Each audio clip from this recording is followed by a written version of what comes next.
Assalamualaikum warahmatullahi wabarakatuh. Perkenalkan nama saya Putri Ayu Dewanti dengan NIM 42620058 dari kelas 3C Teknik Multimedia dan Jaringan. Baik, di sini saya akan melakukan review jurnal terhadap eh, jurnal yang berjudul Perbandingan Metode RLE dan Huffman dalam Kompresi Data Teks dengan penulisnya yaitu bernama Herdianto, Program Studi Sistem Komputer Fakultas Sains dan Teknologi Universitas Pembangunan Pancabudi. Langsung saja, pendahuluan, kompresi merupakan suatu cara yang digunakan untuk memperkecil data. Ada beberapa metode yang dapat digunakan dalam kompresi data seperti Huffman, Ranglin, encoding, level Shipwells, dan lain-lain. Data dapat berupa teks, gambar, suara, dan video. Semakin besar data tersebut, maka membutuhkan ruang penyimpanan yang besar juga. Selain itu, data yang besar menyebabkan waktu pengiriman atau transfer data semakin lama, baik itu dilakukan pada saat online maupun offline. Tetapi permasalahan pada besarnya data sebenarnya masih bisa diperkecil, karena jika diperhatikan isi sebuah data secara keseluruhan ditemukan adanya redundansi komponen data yang sama.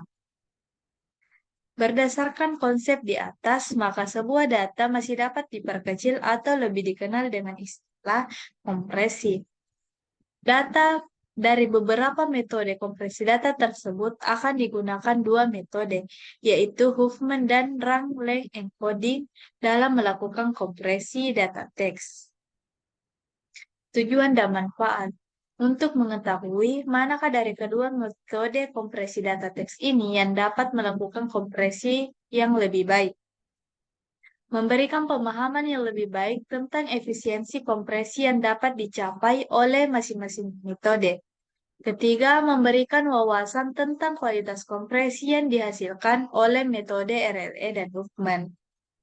Metode penelitian, adapun bentuk dari algoritma untuk menyelesaikan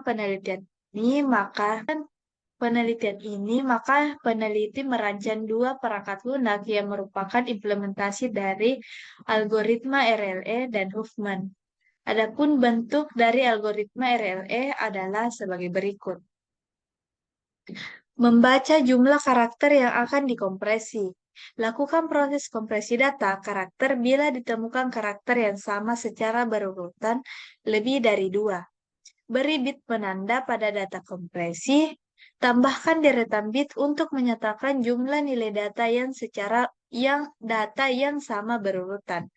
Tambahkan deretan bit yang menyatakan karakter yang berulang. Konversikan semua data hasil kompresi. Dan terakhir, simpan karakter hasil kompresi. Adapun bentuk dari algoritma Huffman. Yang pertama, hitung banyaknya data karakter dan jumlah masing-masing karakter yang terdapat dalam sebuah file. Susun setiap jenis data karakter dengan urutan jumlah paling sedikit ke paling besar. Buat pohon biner berdasarkan urutan data karakter yang jumlahnya terkecil ke terbesar. Selanjutnya beri kode untuk tiap karakter. Ganti data karakter yang ada dan dengan kode bit berdasarkan pohon biner. Terakhir, simpan jumlah untuk setiap kode bit dimulai dari yang terbesar ke terkecil, serta data yang sudah berubah menjadi kode bit sebagai data hasil kompresi. Pembahasannya adalah hasil dari percobaan yang telah dilakukan. Di sini percobaan yang saya lakukan yaitu menggunakan metode RLE dengan menggunakan aplikasi MATLAB. Di sini saya menggunakan 42 bit karakter kata. Di sini kita akan melakukan perbandingan setelah dilakukan kompresi RLE, apakah bitnya akan berkurang. Dan hasilnya di sini menunjukkan bahwa dengan melakukan kompresi RLE, hasil dari bit yang sebelumnya itu 42 akan terkompresi menjadi 12 bit. Sedangkan untuk metode Huffman, di sini menghasilkan uh, menghasilkan bit yang terkompresi. Setelah dikompresi, menghasilkan bit hanya 6, yaitu 6 bit. Di sini juga terdapat menunjukkan juga karakter probability, uh, sorted tree, dan kode booknya. Berdasarkan dari percobaan yang telah dilakukan, besar tingkat penurunan data yang didapat diperoleh oleh suatu metode kompresi dihitung dengan perbandingan antara karakter asli dan data hasil kompresi sehingga dapat ditulis sebagai asli dengan panjang data hasil kompresi. Nah, selanjutnya berdasarkan dari hasil bit yang telah didapatkan, kita selanjutnya akan dilakukan perhitungan rasio kompresi. Uh, Penghitungan rasio kompresi ini dilakukan untuk mengetahui seberapa efisiensi metode ini untuk melakukan kompresi data teks. Berdasarkan dari perhitungan yang telah dilakukan, untuk metode RLE, rasionya yaitu 0,71% dan untuk Huffman yaitu 0,85%. Adapun kelebihan dari metode ini.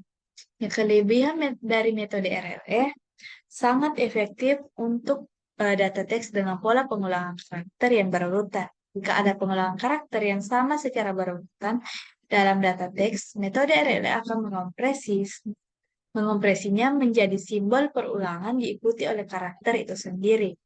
Dalam hal ini, RLE dapat menghasilkan ukuran file yang jauh lebih kecil dibandingkan dengan data aslinya.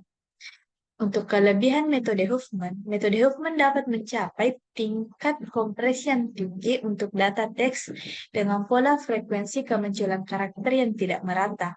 Karakter yang muncul lebih sering akan diwakili oleh kode yang lebih pendek, sementara karakter yang jarang muncul akan diwakili oleh kode yang lebih panjang.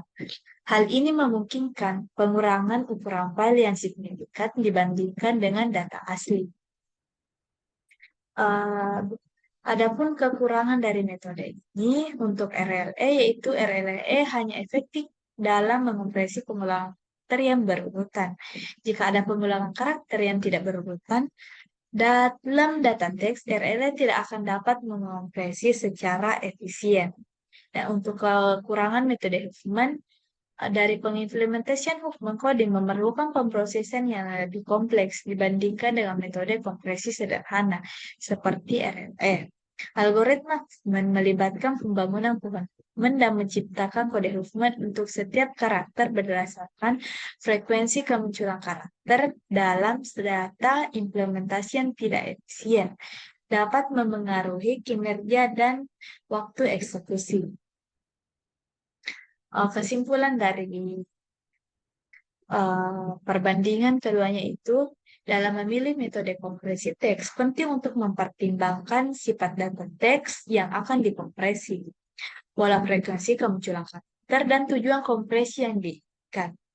RLE dapat menjadi pilihan sederhana dan cepat untuk data pengulangan karakter berurutan yang signifikan.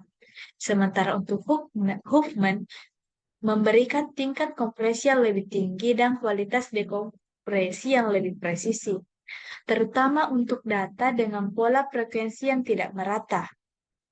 Berdasarkan dari uji coba yang telah dilakukan, dapat disimpulkan bahwa algoritma Huffman lebih baik daripada RLE dalam kompresi data teks. Hal ini dapat dilihat dari nilai rasio yang telah dihitung, di mana nilai rasio metode Huffman lebih tinggi dibandingkan dari metode RLE. Untuk sarannya, setelah menerapkan RLE, evaluasi efisiensi kompresi dan kecepatan kompresi dan dekompresi. Perbandingan ukuran file hasil dekompresi dengan ukuran data asli untuk mengukur tingkat kompresi yang dicapai. Pertimbangkan untuk membagi teks menjadi blok-blok lebih kecil sebelum kompresi Huffman. Jika ada bagian dalam teks yang memiliki pola frekuensi karakter yang berbeda secara signifikan, kompresi dalam blok yang lebih kecil dapat memberikan hasil kompresi yang lebih baik. RLE atau Huffman tidak memberikan tingkat kompresi yang diharapkan, pertimbangkan untuk membandingkan dengan kompresi lain, metode kompresi lainnya. Sekian review jurnal dari saya, lebih dan kurangnya mohon. Wabillahi taufiq wal hidayah. Wassalamualaikum warahmatullahi wabarakatuh.